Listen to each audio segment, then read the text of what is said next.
Hello everyone, welcome to the Chanakya batch. इस lecture में हम कवर करने वाले हैं जो मॉड्यूल 1 में हमने जितना भी थ्योरी कवर किया था उससे रिलेटेड जितने भी क्वेश्चंस होंगे हम इस लेक्चर में कवर करेंगे। आगे बढ़ने से पहले मैं इस कोर्स के बारे में आपको बता दूं। ये कोर्स हमारा जैसे कि MPPSC का सिलेबस है। टोटल 3 बेसिक मॉड्यूल्स हैं। पहला मॉड्यूल जो आपको MPG को कवर करेगा, दूसरा मॉड्यूल जो आपका वोकेशनल एजुकेशन को कवर करेगा और मॉड्यूल 3 जो जनरल इंजीनियरिंग को कवर करेगा। तीनों ही ब्रांचेस का तीनों ही मॉड्यूल के हमारे पास एक्सपर्ट फैकल्टीज़ हैं। आपको बिल्कुल भी वरी होने की ज़रूरत नहीं है। आप कोर्स के थ्रू यहाँ आपको क्या क्या मिलने वाला है, सारे सब्जेक्ट्स का आपको वीडियो लेक्चर्स मिलेंगे। सारे जितने भी इसमें मॉड्यूल्स हैं, section A, section B, previous year questions मिलेंगे, आपको नोट्स मिलेंगे, प्रैक्टिस सेट मिलेंगे और वैलिडिटी होगी 2 साल की। फीस स्ट्रक्चर आप यहाँ पे देख सकते हैं।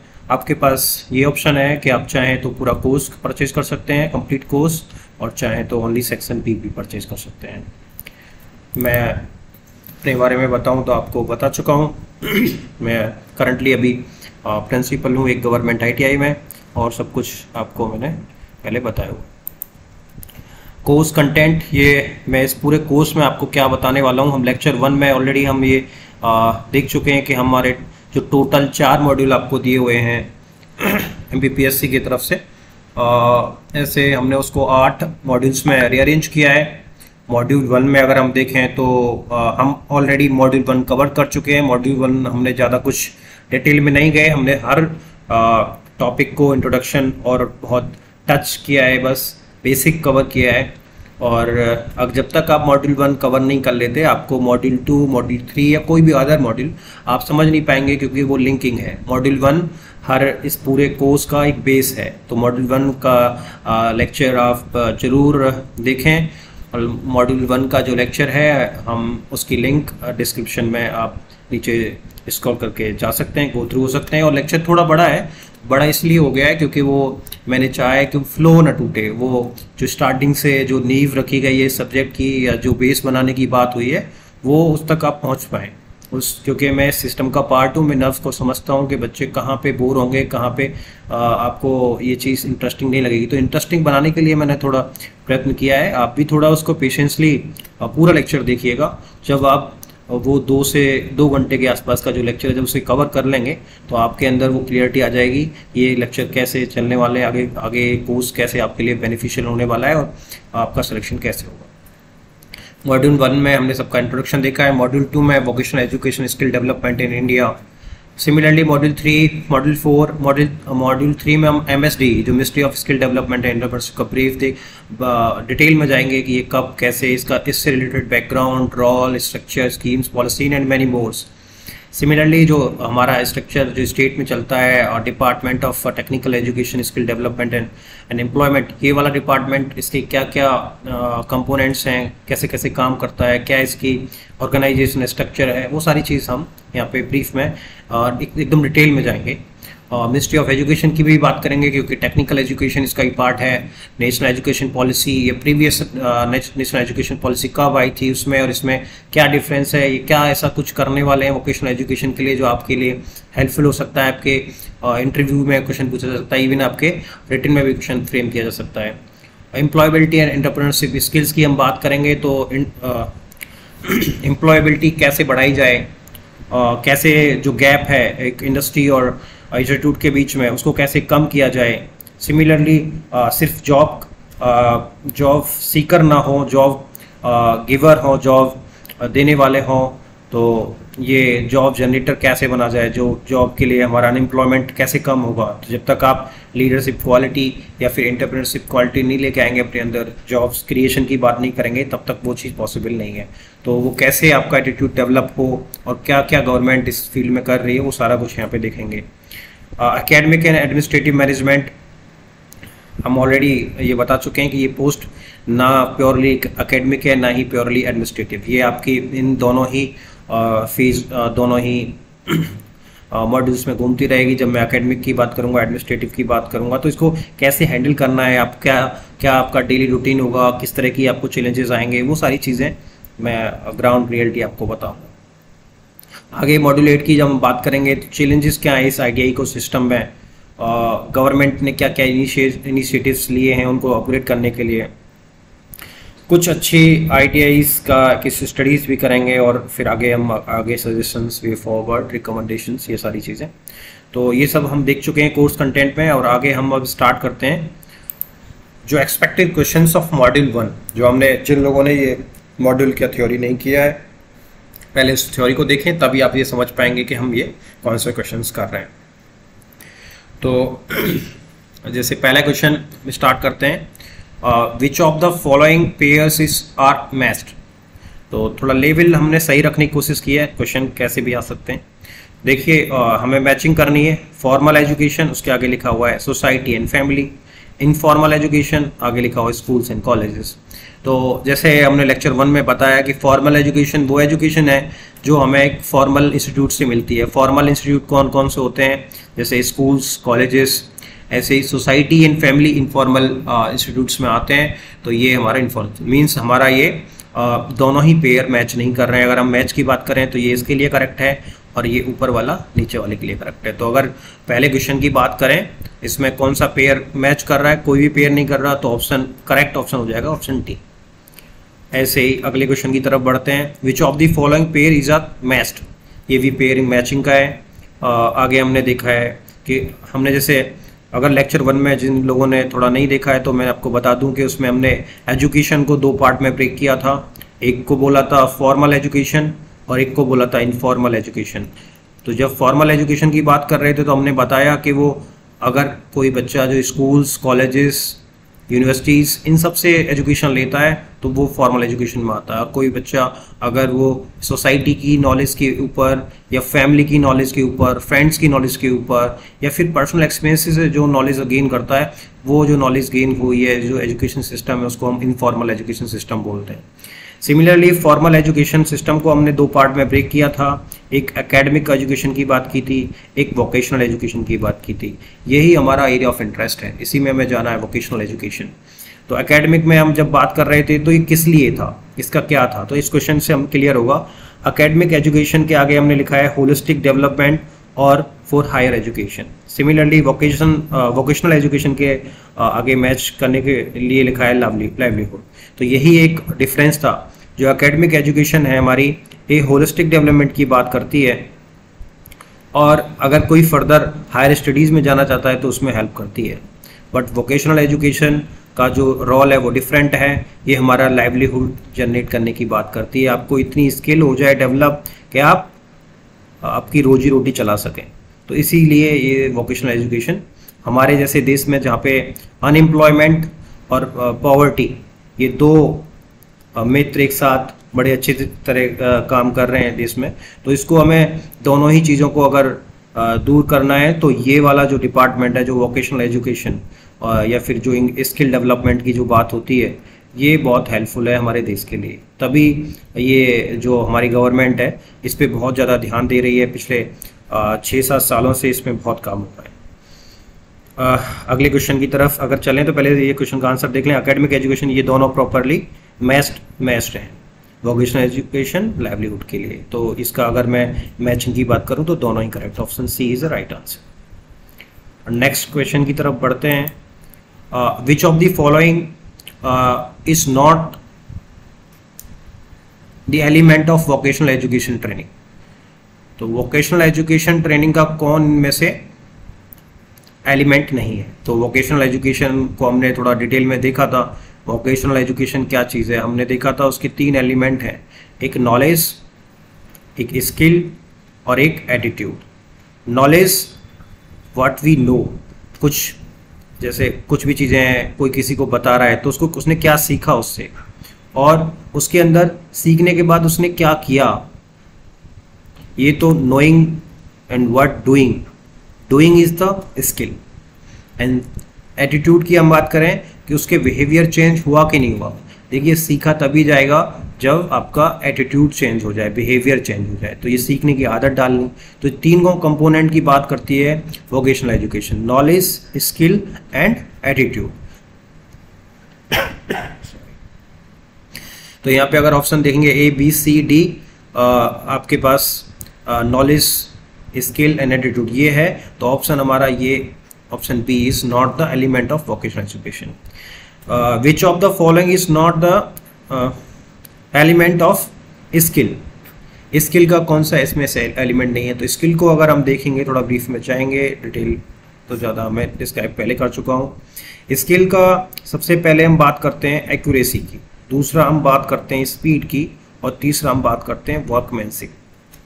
तो स्पीड, एक्यूरेसी का मीन्स क्वालिटी, क्वालिटी कैसी है, उसने काम किया है उसकी क्वालिटी कैसी है।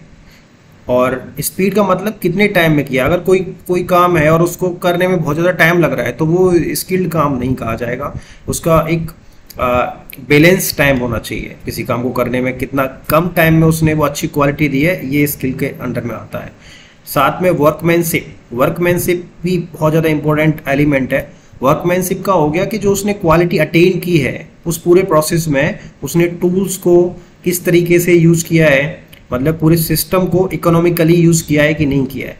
अगर इकोनॉमिकली उसने यूज़ नहीं किया है, कुछ जैसे सिस्टम कुछ भी नया प्रोडक्ट बनाते टाइम उसने कुछ ऑलरेडी जो जिस इक्विपमेंट को, टूल्स को यूज़ कर रहा है वो ब्रेक कर दिए, उसने तोड़ दिए, उनका सही से यूज नहीं किया, तो वो भी इसका स्किल का पार्ट इसलिए ये माना जाता है। तो एक्यूरेसी, स्पीड एंड वर्कमैनशिप, ये हमें याद रखेंगे जब स्किल की कंपनी उसकी बात करेंगे। तो इसमें हमारा value is not the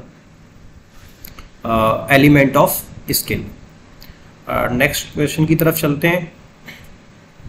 which of the following statement is are correct about the make in India initiative. तो मेक इन इंडिया इनिशिएटिव मैंने आपको बताया कि गवर्नमेंट जब 2014 में ये आई थी तो सबसे पहले उन्होंने चाइना को देखते हुए कि अपने देश को भी थोड़ा आगे निकालना है मैन्युफैक्चरिंग के फील्ड में या असेंबलिंग के फील्ड में, थोड़ा जीडीपी बढ़ाना है, तो सबसे पहला इनिशिएटिव यही था मेक इन इंडिया। ये करीब सितंबर 2014 में आया। तो आप देख सकते हैं पहला जो ऑप्शन है, इट वाज लॉन्च इन सितंबर 2014, ये करेक्ट है। It was implemented under finance ministry, तो ये स्टेटमेंट यहाँ पे ये गलत हो गया, क्योंकि ये जो मिनिस्ट्री थी, ministry of commerce and industry.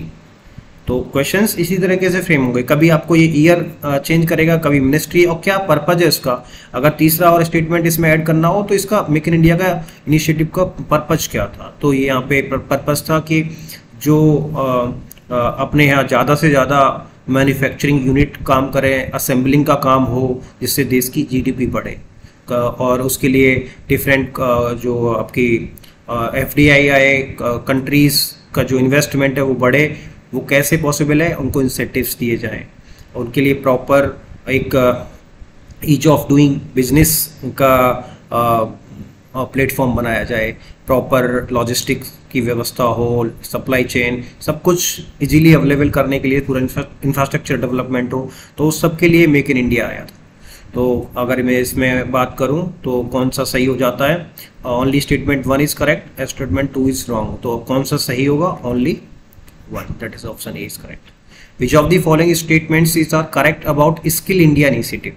तो स्किल इंडिया इनिशिएटिव, जब मैंने इस दोनों लिंकिंग है, देखो मेक इन इंडिया आया, और मेक इन इंडिया अगर मैं कहूँ सक्सेसफुल तब होगा जब अगर मान के चलो इंडस्ट्रीज आ जाती हैं, इंडस्ट्रीज भी तब आती है वो देखती हैं कि हमारे पास चीफ और स्किल्ड लेबर अवेलेबल है कि नहीं।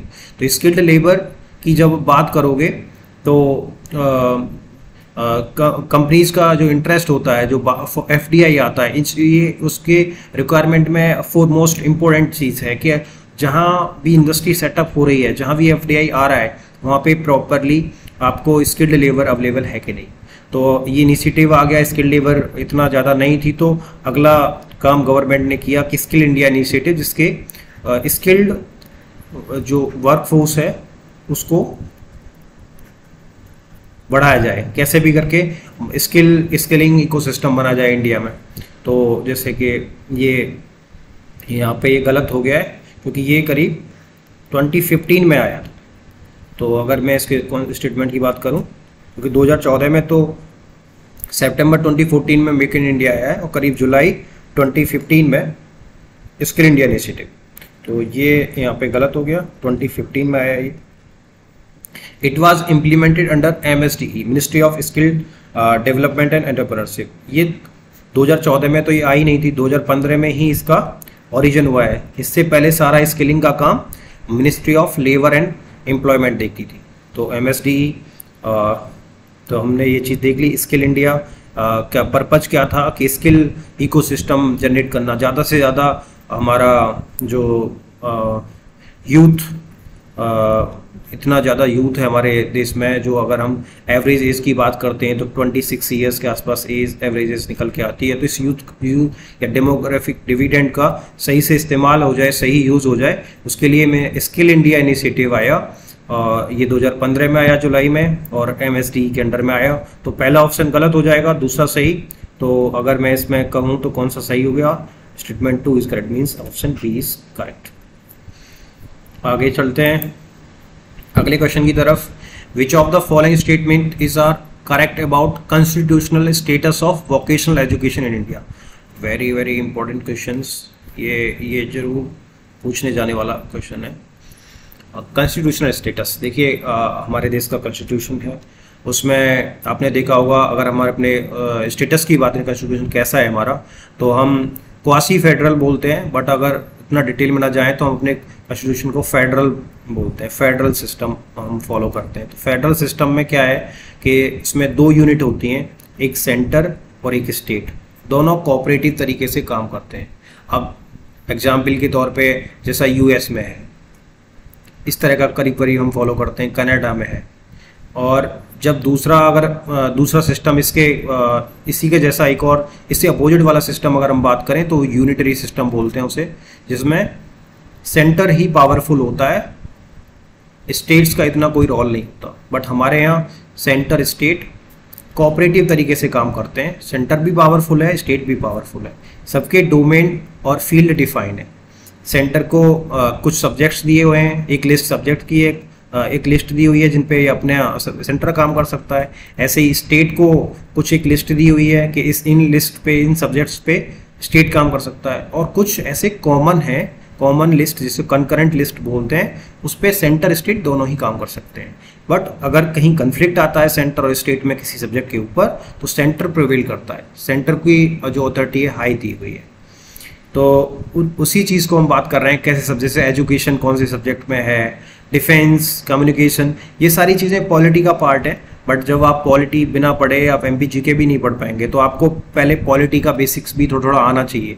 आपको थोड़ा लक्ष्मीकांत ना पढ़ पाएँ तो बेसिक कोई ल्यूशन टाइप कोई भी बुक जिसमें आप पॉलिटी का थोड़ा ब्रीफ जान पाएँ, क्योंकि ये आप जब सिस्टम में एंट्री मारेंगे, जब आप प्रिंसिपल ITI बनेंगे या फिर असिस्टेंट डायरेक्टर, डिप्टी डायरेक्टर बनेंगे, तो आपको ये चीज़ें क्लियरिटी होनी चाहिए कि हमारा कॉन्स्टिट्यूशन, हमारा देश कैसे काम कर रहा है, क्योंकि आपको एडमिनिस्ट्रेशन के साथ काम करना है। तो जिन लोगों को पॉलिटी का कम आइडिया है, वो थोड़ा पॉलिटी को थोड़ा जितना अच्छे से पढ़ लें, इंटरेस्ट क्रिएट होगा, क्योंकि आपको आए दिन एडमिनिस्ट्रेशन में, डिस्ट्रिक्ट एडमिनिस्ट्रेशन में काम रहेगा, तो बेटर होगा आपके लिए। जितनी ज़्यादा नॉलेज होगी, आपका जो एटीट्यूड है, जो आपका कॉन्फिडेंस है, वो रिफ्लेक्ट करेगा।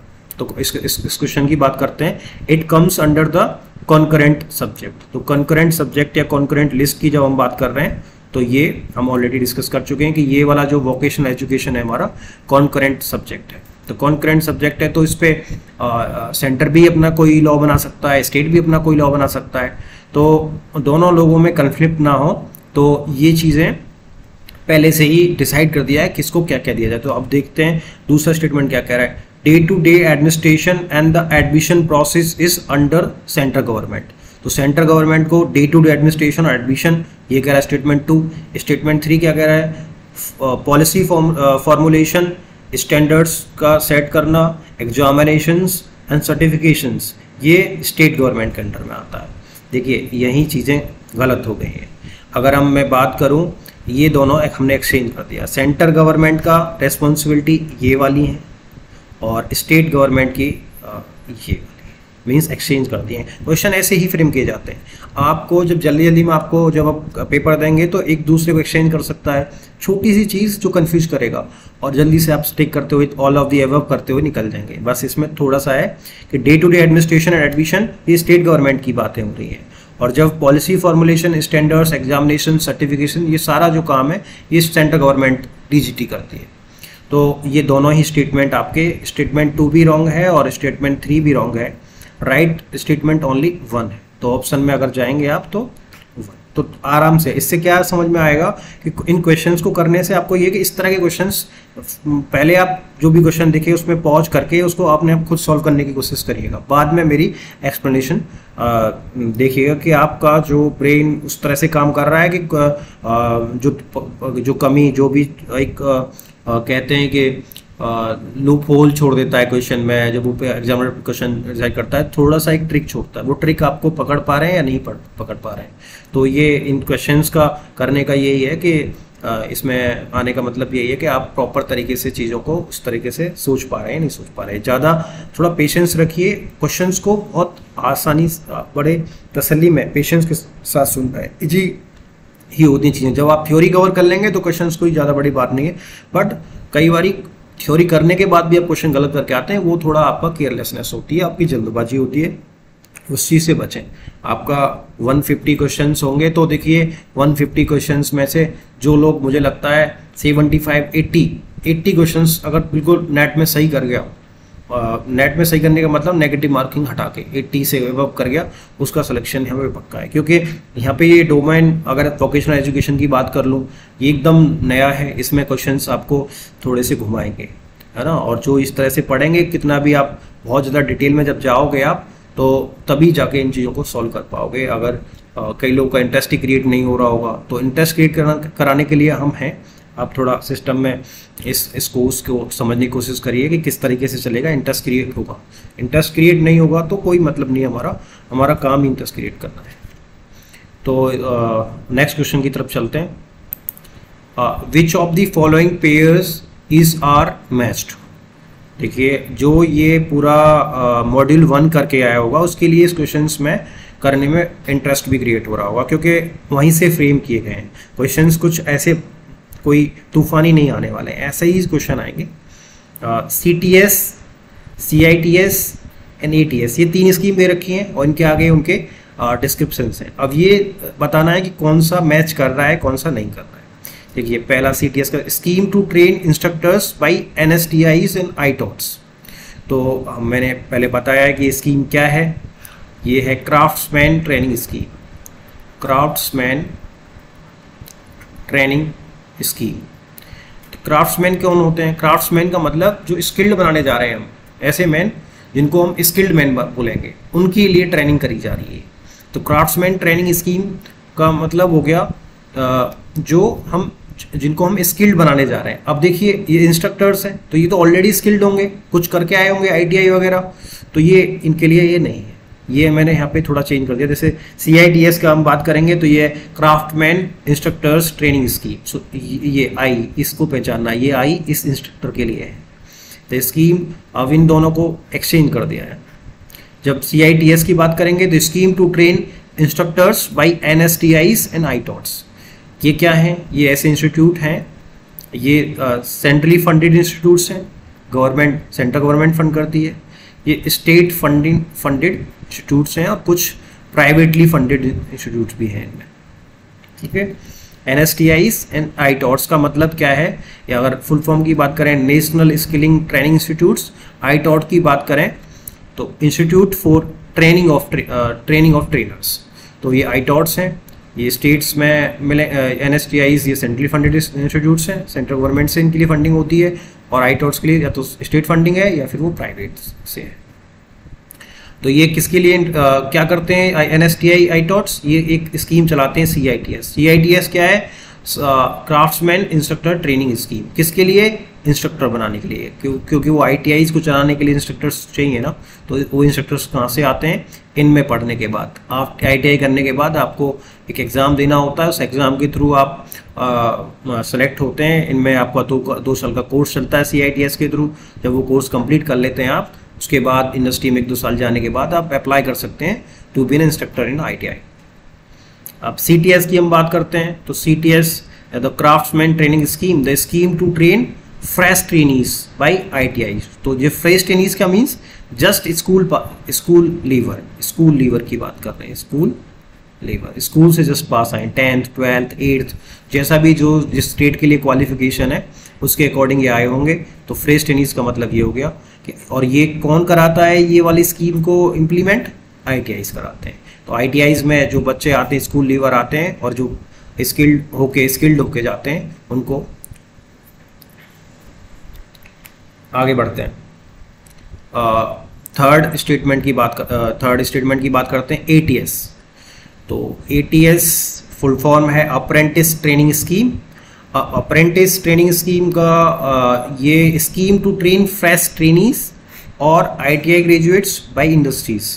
तो ये करेक्ट है स्टेटमेंट। अप्रेंटिस ट्रेनिंग स्कीम जो हमारा ITI जो काम करती है, जो हमारा ITI अल्टीमेटली होता है कि बच्चा आता है, स्कूल लीवर आता है ITI के डिफरेंट ट्रेड में, वो एजुकेशन लेता है, ट्रेनिंग लेता है, और ट्रेनिंग के बाद उसे एग्ज़ाम के थ्रू फिर उसके सर्टिफिकेट मिलता है।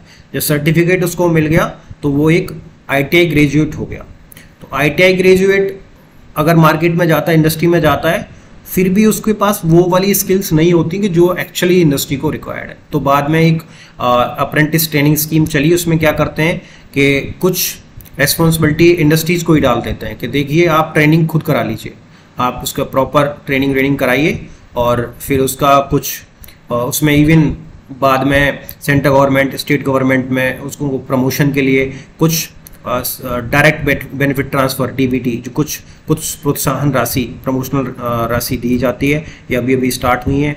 तो वो हम डिटेल में आगे जानेंगे। अब ये समझिए कि ATS के थ्रू क्या होता है कि जो अप्रेंटिस ट्रेनिंग होती है, जो ITI ग्रेजुएट की भी हो सकती है, और एक फैस्ट ट्रेनिंग की, जो जैसे कोई 12th पास है, कोई ग्रेजुएट है, या कोई पोस्ट ग्रेजुएट है, इनके लोगों की भी हो सकती है, और ये ITI ग्रेजुएट्स की भी हो सकती है। उसके अकॉर्डिंग इनके स्टाइपेंड वेरी करते हैं, और ये इंडस्ट्रीज अपने अकॉर्डिंग उनको यूटिलाइज करती है। 1 साल 2 साल 3 साल डिपेंड करता है कि आपका कौन सा आपका क्वालिफिकेशन क्या है और आप इंडस्ट्री की रिक्वायरमेंट क्या है।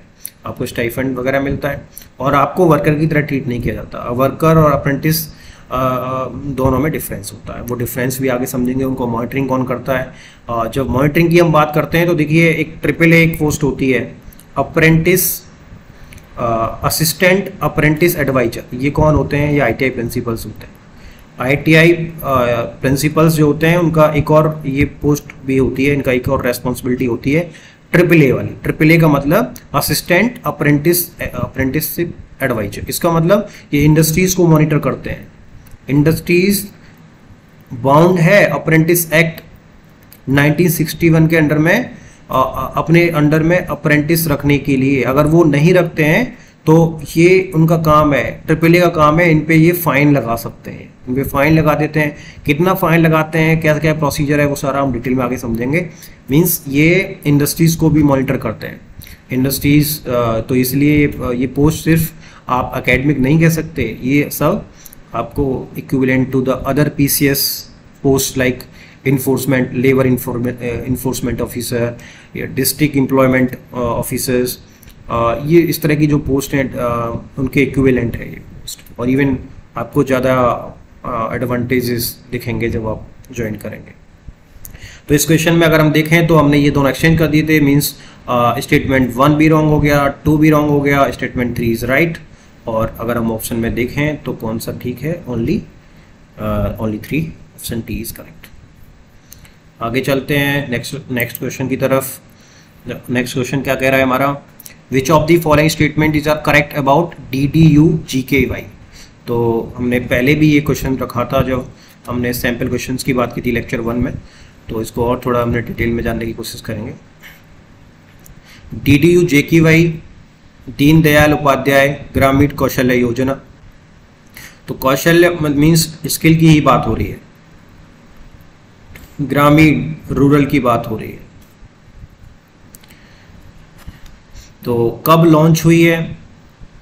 सितंबर 2014, करेक्ट है। It is skill development initiative, बिल्कुल सही बात है। For rural youth by union rural ministry, ये भी बिल्कुल करेक्ट है।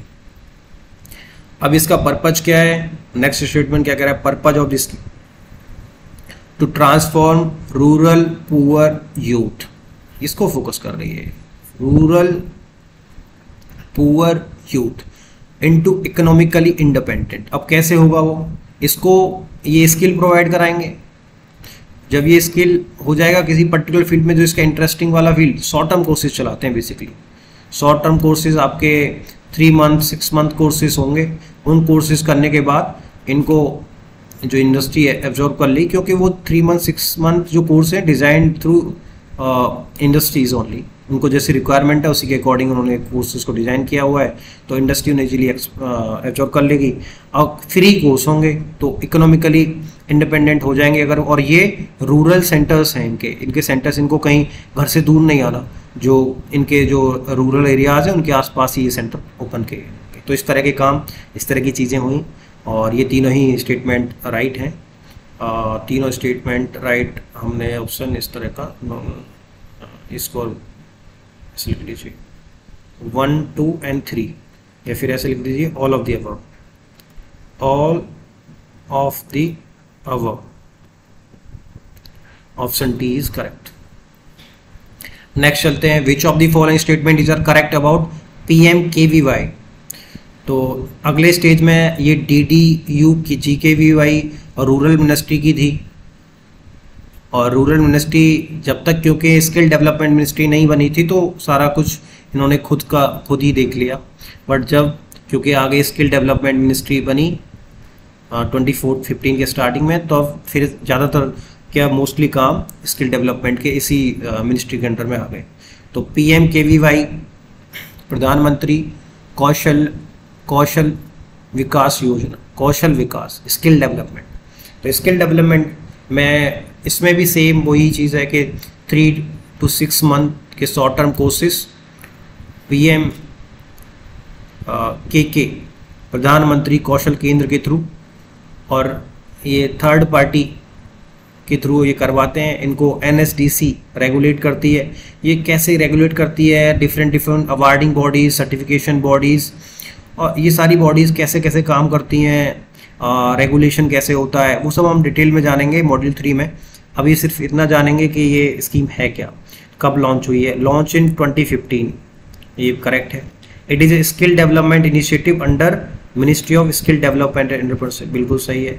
Nodal agency to regulate the scheme is NSDC, the national skill development corporation. ये NPO है और इसमें 50% शेयर आपका प्राइवेट सेक्टर का है और करीब 49% आपका सेंट्रल गवर्नमेंट का है। ये कैसे काम करती है, कैसे स्कीम्स को क्या क्या इसका रोल होता है स्किल डेवलपमेंट में, वो सब आगे हम डिटेल में जानेंगे।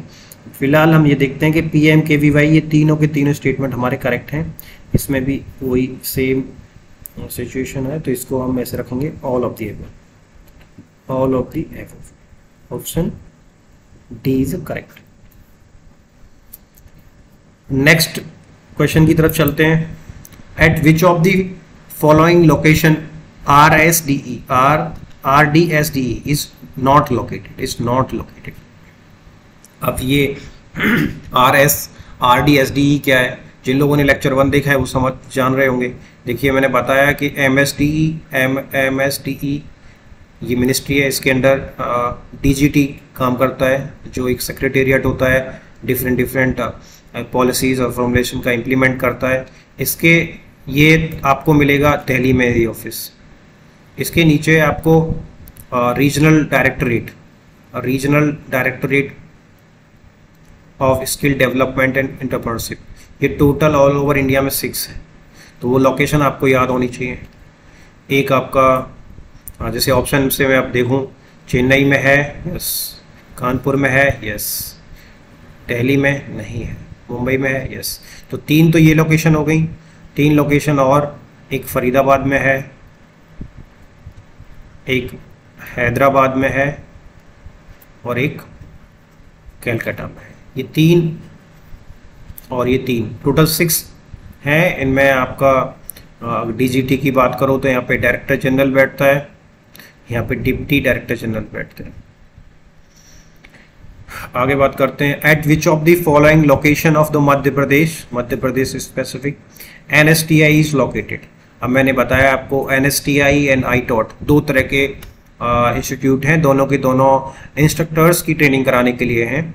NSTI सेंट्रली फंडेड इंस्टीट्यूट्स हैं, ITOT या तो स्टेट गवर्नमेंट फंडेड इंस्टीट्यूट्स हैं या फिर वो प्राइवेटली फंडेड। तो एनएसटीआई टोटल हमारे 33 हैं, रिसेंटली एक 34 हो गए हैं आई थिंक। पूरा डिटेल में जब एनएसटीआई में हम जाएंगे तो हम जानेंगे। अभी हमें देखते हैं कि एनएसटीआई एमपी में कहाँ है। तो एनएसटीआई जो हमारा सेंट्रली फंडेड इंस्टीट्यूट है, सो डायरेक्टली डीजीटी मॉनिटर करती है, वो एमपी में आपका जबलपुर में नहीं है, भोपाल में नहीं है, ग्वालियर में नहीं है, आपका इंदौर। ठीक है, तो आपको याद रखना पड़ेगा एनएसटीआई एक ही है मध्य प्रदेश में, वो कहाँ पे है, इंदौर में। आगे चलते हैं। Who is the chairman of the governing council of state skill development mission? तो हमने लास्ट चैप्टर में लास्ट लेक्चर में हमने ये चीज़ें देखी थी कि जैसे स्टेट का डायरेक्टरेट होता है, डिपार्टमेंट होता है, डिपार्टमेंट जो होता है उसमें एक आपका डायरेक्टरेट है स्किल डेवलपमेंट का, एक आपका स्किल डेवलपमेंट मिशंस की बात होती है, और एक आपकी रेगुलेटिंग बॉडी, इसको SCVT बोलते हैं। तो स्किल डेवलपमेंट मिशन ये इसके पैरेलल में चल रहा होता है। ये रेगुलेट करती है ITIs को, और ये रेगुलेट करता है आप शॉर्ट टर्म कोर्सेज को। और शॉर्ट टर्म कोर्सेज को रेगुलेट करने के लिए इन्होंने प्रॉपर इसकी बॉडी बनाई हुई है कि कैसे कैसे एक हायरार्की बनाई हुई है। तो सबसे ऊपर उसके टॉप में जो हमने लेक्चर 2 और डिटेल में जाइएगा उसमें हमने एक्सप्लेन किया है, और ज़्यादा डिटेल में आगे हम अगले लेक्चर्स में कवर करेंगे। गवर्निंग काउंसिल सबसे ऊपर होती है गवर्निंग काउंसिल, और उसके चेयरमैन होते हैं उस स्टेट के CM, उस स्टेट के CM होते हैं। तो जैसे क्वेश्चन में अगर पूछा गया है who is the chairman of governing council of state skill development mission, तो चीफ सेक्रेटरी एग्जीक्यूटिव जो काउंसिल होती है इसके जस्ट नीचे ये गवर्निंग काउंसिल है। गवर्निंग काउंसिल के बाद हमारी एग्जीक्यूटिव काउंसिल होती है, उसके चेयरमैन होते हैं चीफ सेक्रेटरी। तो ये इसके नहीं होंगे, ये एग्जीक्यूटिव काउंसिल के होंगे। Yes, chief minister is right, ये दोनों भी गलत। तो ऑप्शन बी इज करेक्ट। आगे बढ़ते हैं हम। Eight which of the following location of Madhya Pradesh ITOT is located. अब ITOT जैसे वहाँ पे NSTI की बात करी थी, यहाँ पे ITOT की बात की है। तो ITOT भी हमारा क्या है, और जो इंस्ट्रक्टर्स होते हैं उनकी ट्रेनिंग के देने के लिए है। बट इस बार ये या तो स्टेट फंडेड है या फिर प्राइवेटली फंडेड इंस्टीट्यूट्स। ये भी एक ही है यहाँ पे, और कहाँ पे है, जबलपुर, नहीं सॉरी भोपाल, ये आपका भोपाल में। Eight which of the following location of the Madhya Pradesh ITOT is located, that is Bhopal. ये सब नहीं है। तो ये कुछ क्वेश्चंस थे, बाकी क्वेश्चंस आपको PDF नोट्स के फॉर्म में मिल जाएंगे। अभी ये जो भी आपने थ्योरी लेक्चर 1, जिन लोगों ने लेक्चर 1 नहीं किया है वो एक बार फिर लेक्चर 1 की तरफ जाएं और वो मॉड्यूल 1 को सारा कवर करें, फिर आप समझ पाएंगे कैसे ये क्वेश्चन फ्रेम किए गए हैं। इनमें और क्वेश्चंस भी अभी अब डीपली हम जा सकते हैं, बट अभी आपको क्योंकि वो एक प्लेटफॉर्म तैयार किया जा रहा है, तो ऐसे घबराने की जरूरत नहीं है जिनसे क्वेश्चंस नहीं हो रहे। एक बार पेशेंस के साथ लेक्चर 1 को, मॉड्यूल 1 के लेक्चर 1 को अच्छे से देखिए, फिर क्वेश्चंस को करिए, आपको सभी चीज लगने लगेगा। आगे हम लेक्चर 2 मॉड्यूल 2 को स्टार्ट करेंगे। मॉड्यूल 2 में हम वोकेशनल एजुकेशन की बात करेंगे, स्किल डेवलपमेंट की बात करेंगे, और उसके एवोल्यूशन की बात करेंगे, कैसे कैसे प्री इंडिपेंडेंस टाइम में हमारे यहाँ वोकेशनल एजुकेशन, और इवन हम एजुकेशन को भी देखेंगे कि एजुकेशन का कैसे एजुकेशन से वोकेशनल एजुकेशन की तरफ हम बढ़े, और डिफरेंट कमीशंस, डिफरेंट कमिटीज़ की रिपोर्ट्स, ये सारा कुछ हम फ्लो, और आज के टाइम पे करंट सिनेरियो क्या चल रहा है, ये सारा कुछ हम देखेंगे। चलते चलते इस लेक्चर में हम ये आपको फिर से बता दें कि ये कोर्स हमारा जो डिज़ाइंड है, आप देख सकते हैं आवर्स, ये 140 आवर्स आपका जो MPGK का है, और ये आपके करीब 200 आवर्स ये आपके हमारे वोकेशनल एजुकेशन स्किल डेवलपमेंट के हैं।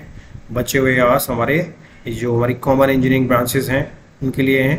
तो ये कोर्स बड़ा इंटरेस्टिंग होने वाला है, क्योंकि इसमें एक कॉमन रख दिया है आपको। अगर कोई इलेक्ट्रॉनिक्स का है तो उसे इलेक्ट्रिकल भी पढ़ना है, मैकेनिकल भी पढ़ना है, सिविल भी पढ़ना है, तो कंपटीशन बहुत फेयर रहने वाला है। किसी के लिए भी यहाँ पे ऐसा नहीं है कोई एडवांटेज ले जाएगा, सबको सब चीज़ पढ़नी है।